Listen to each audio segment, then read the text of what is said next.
Hey guys, I received a question about using dandelion. So today I want to show you one of the ways in which I like to use dandelion when we return on the Eric McNeil Be Free Show.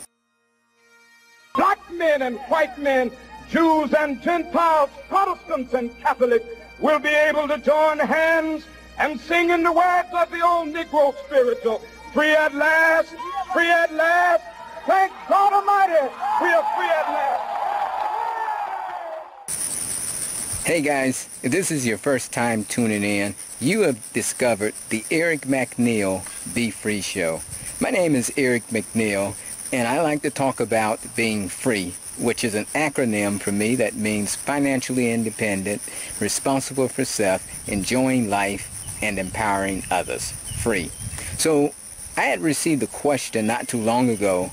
Somebody was asking me about how can they use dandelion. I said that I like to use dandelion, and for those of you who follow Dr. Sebi, there's a lot of controversy about Dr. Sebi, but he had a lot of great ideas, of some which I like, some I don't like so much, but Dr. Sebi often talked about that dandelion was like one of the best plants that you can actually grow and eat,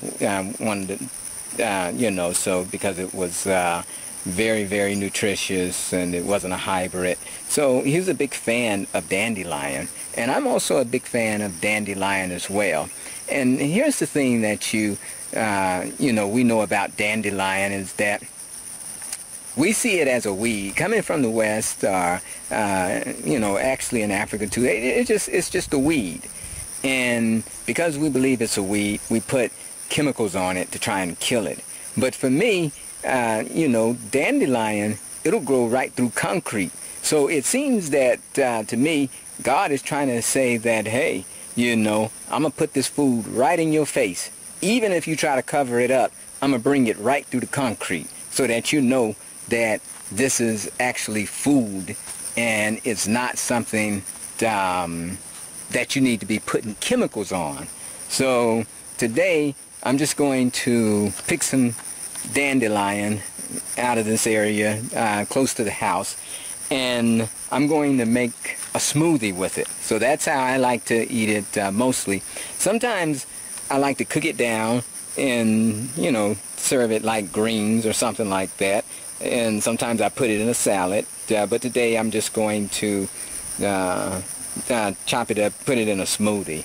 So if you're old, and I'm showing my age right now, but when I was young, there used to be this show that we used to watch called The Beverly Hillbillies, and I can always remember their grandma, that they called Granny, saying that you go, Jethro, you go into that, you go and pick me some of them good old dandelion greens. I'm gonna boil them dandelion greens down. So so they made fun of Granny, but Granny had the right idea then. But TV make fun of everything that you should be doing, and but at the end of the day, the dandelion greens is where it's at. So anyway, here's where I mostly have the dandelion growing, and you can chop them down and they'll grow right back in a few days.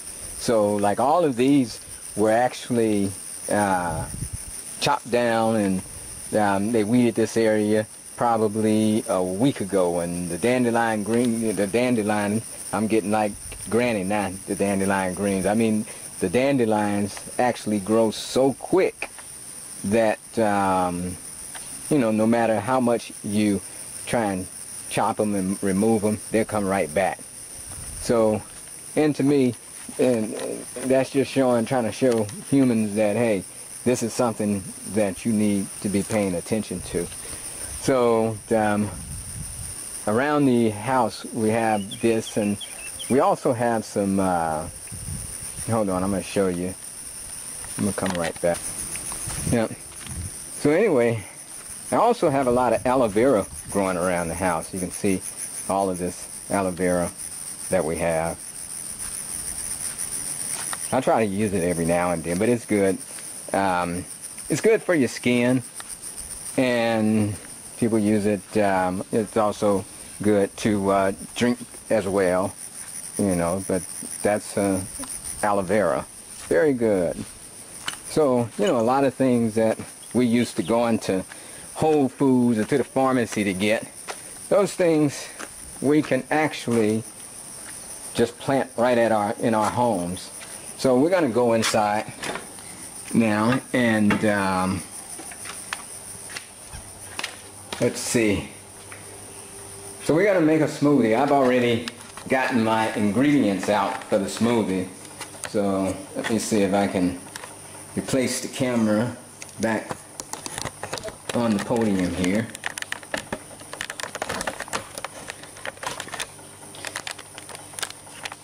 So yeah, so I went outside and I have picked some dandelion. So you can see the dandelion that I picked. And I'm about to wash it off and I'll come right back. Okay guys, so what I have is some dandelion, and then so I'm gonna make a smoothie basically with dandelion, and I also have some ginger, fresh ginger. Then I have some fresh carrots that I just peeled, and I have some bananas, and I have pineapple. So that's going to be my smoothie, and I may put a little honey. Sometimes I just put a little honey in there. So anyway, let me just chop up my dandelion a little bit. And chop up my bananas. I mean, not my bananas, but the carrots. I'll chop them up a little bit. Yeah, so a lot of times I like to do a smoothie because that is very simple to do and very healthy, right? Because you're still getting whole foods. You're not cooking the food or anything like that, and the best way to eat your food is unprocessed. So when you do a smoothie, it's an extremely simple and healthy way to enjoy your food. And since I don't have my blender, the large bowl on my blender is broken, so I'm using the small container to do my smoothie, so I have to do this a couple times because it's too much.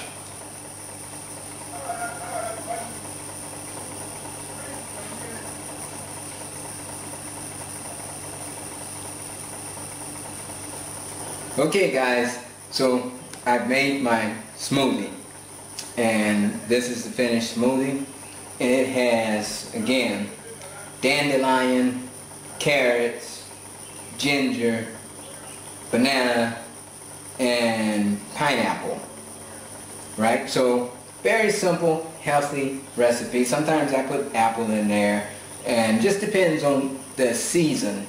Like, you know, if it's time for mango, I put mango in there. Sometimes I put pear in there, which they call mostly here, you know, a pear is an avocado. We call it avocado in the U.S., but they call it a pear here.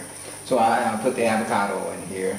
And if I want it to be more of a protein shake, I'll also add, well, we call it peanut butter. Here, let me actually show you something. That's something I want to show you. Alright, so in the U.S., this we call peanut butter. Here they call it groundnut paste because they call peanut groundnut. So this is groundnut paste. But there's still a difference between our peanut butter and their groundnut paste. The peanut butter that you and I are used to eating in the U.S. is pretty unhealthy because it's loaded with sugar. Groundnut paste has no sugar added. When I first tasted this and I was looking for peanut butter and I first tasted this, I was like, oh, this is horrible. This doesn't taste like my peanut butter. It's because it doesn't have sugar in it. But actually I've come to appreciate it, that it doesn't have all that sugar in it because it's much, much more healthier. And think about it. If you want to make a peanut butter and jelly sandwich, why do you need sugar added to the peanut butter when the jelly or whatever you put on it, or peanut butter and jam sandwich, the jelly, the jam, or whatever you put on it, it's already sweet, right? So why do you need to have sugar added to your peanut butter? So it just makes a lot of sense. And I don't use all of that jelly stuff because that's loaded with sugar as well. So if I want something that's similar to a peanut butter and jelly sandwich, I'll use the groundnut paste, and then I'll take bananas and cut them up, you know, because we do the banana and the peanut butter sandwich in the U.S. as well. And or I'll take like some mangoes or something and freeze them, and then once I'm ready to make my sandwich, I get it out and it's very soft, and you can smush it up like a jam. So I don't do anything to the fruit besides just maybe freeze it and then take it out when I'm ready to use it and then smush it up. It's like a jam. So, and it tastes perfectly fine. So I don't need to make a jelly or a jam that's loaded with all that sugar. This is why you are killing yourself. And all of these things may seem small, but they add up because you're filling your bodies with so much sugar, and then the toxicity that's around you, the electromagnetic waves that are hitting you from everywhere, and it just adds up, you know. The small things eventually become a big thing and you get sick. So I try to minimize all those things across the board. Okay, so anyway, this is my smoothie, and I will see you on the next show. If you haven't already done so, go ahead, hit that subscribe button, like, share, comment, let's talk about it. And you can follow me on Facebook at facebook.com/Eric McNeil. Is free. And I will see you on the next show. Until then, hoorah, ahuru. Now be free.